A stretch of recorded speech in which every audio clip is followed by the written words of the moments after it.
Hi everyone. டயபெட்டிஸை 100% குணப்படுத்திடலாம். மருந்து மாத்திரைகள் தேவையில்லை, இன்சுலினும் தேவையில்லை. இது உண்மையாக இருந்தால் எந்த அளவுக்கு உண்மை வாங்க பார்க்கலாம்.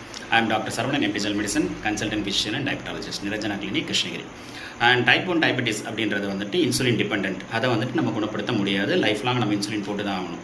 ஸோ டைப் 2 டயபெட்டிஸ், அதாவது 40 வயசு அந்த ரேஞ்சில் வரவங்களுக்கு என்னென்னலாம் பண்ணால் அது குணப்படுத்தலாம், எப்படிலாம் நம்ம வழிமுறைகள் ஃபாலோ பண்ணலாம். The one and most important thing, glycemic index, low glycemic index foods எடுத்துக்கணும். ரைஸ் அண்ட் ரைஸ் ப்ராடக்ட்ஸை மேக்ஸிமம் 2/3 குறைக்கணும். சுகர் கண்டென்ட் ஃபுட்ஸை எப்பயுமே எடுத்துக்கூடாது.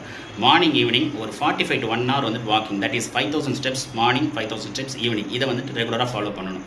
அண்ட் இதனால் என்னென்னா நம்மளுடைய வெயிட் ரிடியூஸ் பண்ணணும். 15 to 20% ஆஃப் வெயிட் ரிடக்ஷனில் வச்சுக்கணும். ஈவினிங் நம்ம டின்னர் 7 o'clock முன்னாடி எடுத்துக்கணும். That is very most essential. And 8 hours sleep is very essential. Cortisol லெவலில் நம்ம கண்ட்ரோலில் வச்சுக்கணும். இதெல்லாம் பண்ணால் ரெமிஷன் இருக்கும். கியூர் ஃபுல்லாக கிடைக்காது. அதாவது இதெல்லாம் நம்ம பண்ணும்போது சுகர் லெவல் கண்ட்ரோல் இருக்கும். நம்ம மாத்திரைகள் எடுத்துக்க தேவையில்லை, இன்சுலின் எடுத்துக்க தேவையில்லை. அண்ட் இதை எப்போ விடுறோமோ அது கியூர் இல்லை, ரெமிஷன் மறுபடியும் பவுன்ஸ் பேக் ஆகும். சரிங்களா? அதனால் இதை ஃபுல்லாக கியூர் பண்ணலான்னு யாராவது சொன்னாங்கன்னா அதை நம்ம ஏமாற வேண்டாம்.